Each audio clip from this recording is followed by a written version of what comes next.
হাই friends, আপোনালোক সকলোকে পুনৰবাৰ মোৰ ইউটিউব চেনেললৈ স্বাগতম জনাইছোঁ। আজি আকৌ এটা নতুন ৰেচিপি ব্লগ লৈ আপোনালোকৰ ওচৰত উপস্থিত হৈছোঁহি। আহকচোন বাৰু আজি কি বনালোঁ আৰু কেনেদৰে বনালোঁ চাওঁ। আজি বনাবলৈ লৈছোঁ এটা একদম চিম্পুল কেকৰ ৰেচিপি। তাৰ কাৰণে কেকটো বনাবৰ কাৰণে মই কণী 3টা লৈছোঁ। মানে মোৰ ভতিজাটোৰ এইটো ফৰমাইছ, আৰু এইটো মই ভিডিঅ' নবনাওঁ বুলিয়ে ভাবিছিলোঁ, কিন্তু সি মোক বনাবলৈ কৈছে যে এইটো মই ভিডিঅ' বোলে বনাই দেখুৱাব লাগে। আৰু আগতো তাক ফ্ৰেঞ্চ ফ্ৰাইজ বনাই খুৱাইছোঁ, কাপ কেক, মানে ঢেৰ ফৰমাইছ আৰু মুঠতে। আজি বোলে তাক এটা একদম ধুনীয়াকৈ মানে ৰং দিয়া কেক এটা লাগে। সেইকাৰণে ভাবিলোঁ তাৰ কাৰণে কেক এটা বনাওঁ। আৰু তাৰ কাৰণে 3টা কণী লৈছোঁ, আৰু এইটো হৈছে মেজাৰমেণ্ট কাপ। ইয়াতে মই এতিয়া প্ৰথমে জুখি ল'ম।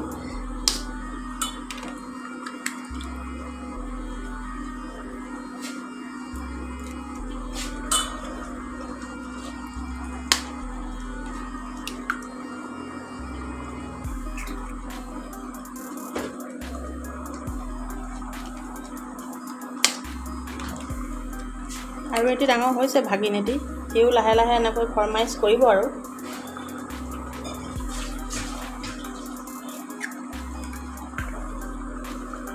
এতিয়া এইখিনি এইটো মেজাৰমেণ্ট কাপত এইটো প্ৰায় 150 হৈছে। 150 হৈছে এইটো মেজাৰমেণ্ট কাপত। এইখিনিতে ইয়াতে দি দিম।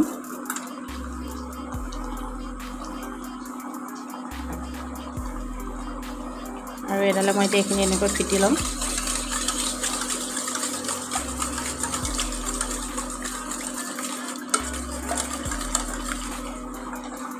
বেছি নিপিটিলেও হ'ব, অকণমান ফিটি মিলাই ল'লোঁ। আৰু এতিয়া ইয়াতে চেনি দিম।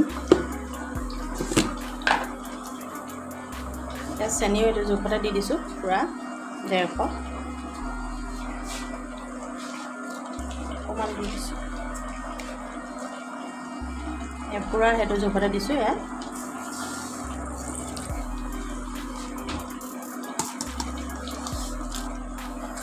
আৰু এইখিনি এতিয়া ফেটি ল'ম।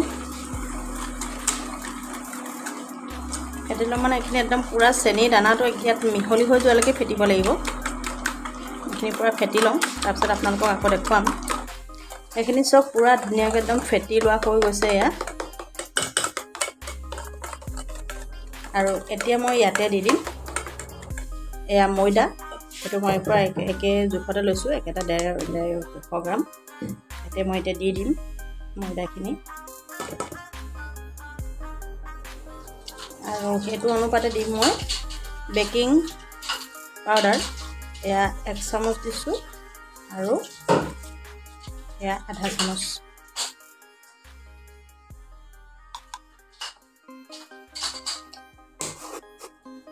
এইখিনি লগতে দি দিছোঁ, আৰু এইখিনি এতিয়া মই ভালদৰে ফেটি ল'ম।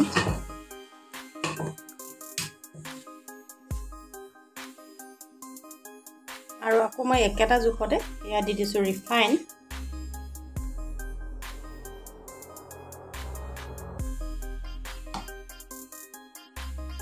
আৰু আটাইখিনি মই ভালদৰে এইখিনি মই ফেটি ল'ম।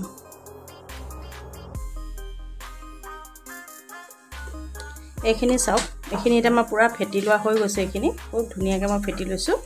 এইখিনি চাওক, এইখিনি পূৰা এনেকৈ দাঙি দিলে পূৰা লেজুৱা হৈ পৰিব লাগিব। তাৰমানে এনেকৈ পৰি গ'লে গম পাব যে এইখিনি পূৰা ৰেডি হৈ গৈছে।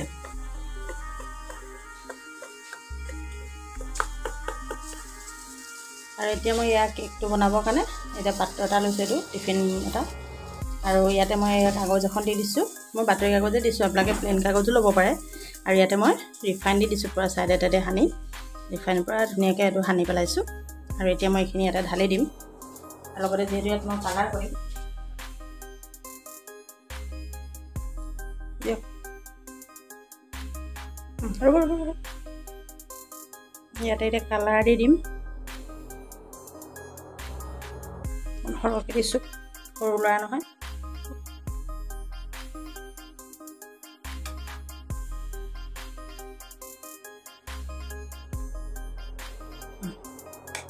আকৌ ইয়াত দি দিম।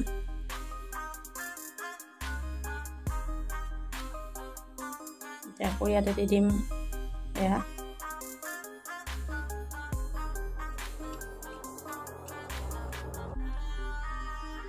অৰেঞ্জ কালাৰ অকণ দি দিছোঁ।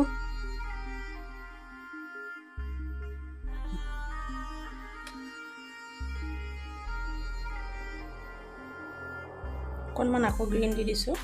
গ্ৰীণ দি অৰেঞ্জ লাগি আছে চামুচখনত, দুইটা মিক্স কৰি দিছোঁ। এইখিনি ৰেডি হৈ গৈছে। এতিয়া চাওক এইটো খুব ধুনীয়াকৈ ৰেডি হৈ গৈছে। অকণমান জোকাৰি দিছোঁ।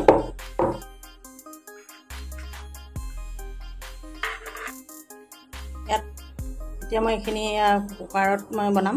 এতিয়া মই বাকী কুকাৰটো ৰেডি কৰি লওঁ।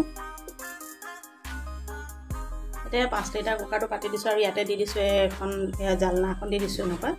আৰু এইটো গৰম হৈ গৈছে, মানে মই প্ৰি হিট কৰি লৈছোঁ এইটো অকণমান। আৰু এতিয়া এইটো ইয়াতে বহাই দিছোঁ। আৰু এতিয়া মই এইটো অকণমান সময় এনেকৈ মানে হাই ফ্লেমতে দিম। তাৰপিছত এইটো একেবাৰে একদম ইয়াৰ ল' কৰি দিম একেবাৰে। আৰু এইটো এটা মই ঢাকনখন লগাই দিছোঁ আৰু ইয়াৰ হুইচেলটো খুলি দিলোঁ। এতিয়া এইখিনি একদম ল' ফ্লেমত মই প্ৰায় 45 মিনিট এইটো সিজিবলৈ দিম। তাৰপিছত এইটো ৰেডি হৈ যাব। অৱশ্যে মাজতে মই ইয়াত চেৰিকেইটা দিম, চেৰিকেইটা দিওঁতে আপোনালোকক দেখুৱাম বাৰু। এতিয়া এইখিনি প্ৰথমে আধা ঘণ্টামান সিজি লওক। এতিয়া এয়া চব পূৰা আধা ঘণ্টামান হৈ গৈছে। কেকটো ধুনীয়াকৈ ফুলি উঠিছে। আৰু এতিয়া মই ইয়াতে দি দিম চেৰিকেইটা।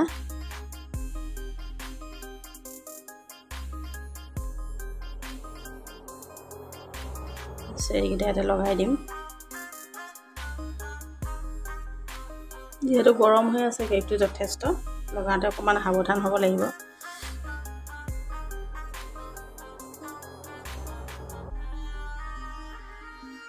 এয়া চব একদম ধুনীয়াকৈ মই ইয়াৰ লগাই দিলোঁ। আৰু এতিয়া ঢাকনি লগাই আকৌ মই এইখিনি সিজিবলৈ দিম।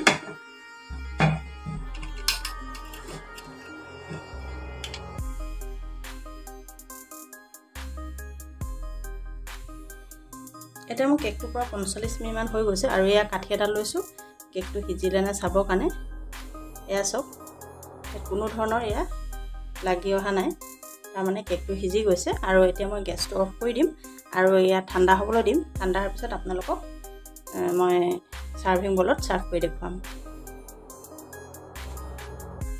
এয়া চব এয়া এতিয়া আমাৰ খুব কম সময়তে বনোৱা একদম স্পঞ্জি কেক ৰেডি হৈ গৈছে। এয়া দেখিছেনে কি সুন্দৰ হৈছে কেকটো। এয়া চাওকচোন, এয়া চাওক খুব ধুনীয়া হৈছে কেকটো। মই কেকটো কাটি নেদেখুৱাওঁ, যিহেতু মোৰ ভতিজাটোৰ কাৰণে বনাইছোঁ। কাটি দিলে সি সৰু ল'ৰা কান্দিবও পাৰে, সেইকাৰণে ভাবিলোঁ আপোনালোকে এইটো কাটি নেদেখুৱাওঁ আৰু এনেকৈ দেখুৱাই দিছোঁ। যদি মোৰ ভিডিঅ'টো চাই আপোনালোকে ভাল পালে তেতিয়াহ'লে মোৰ ভিডিঅ'টো লাইক, কমেণ্ট আৰু শ্বেয়াৰ কৰিবলৈ নাপাহৰিব। আৰু আপোনালোকে যদি মোৰ চেনেলত নতুন আহিছে তেতিয়াহ'লে অনুগ্ৰহ কৰি মোৰ চেনেলটো ছাবস্ক্ৰাইব কৰি দিব আৰু কাষতে থকা বেল আইকনটো প্ৰেছ কৰি দিব। তেতিয়া আপোনালোকে মোৰ নতুন নতুন ভিডিঅ'বিলাক পাই থাকিব। তেতিয়াহ'লে আকৌ এটা নতুন ৰেচিপি ব্লগত পুনৰ লগ পোৱাৰ প্ৰতিশ্ৰুতিৰে আজিলৈ আহিছোঁ। Bye bye.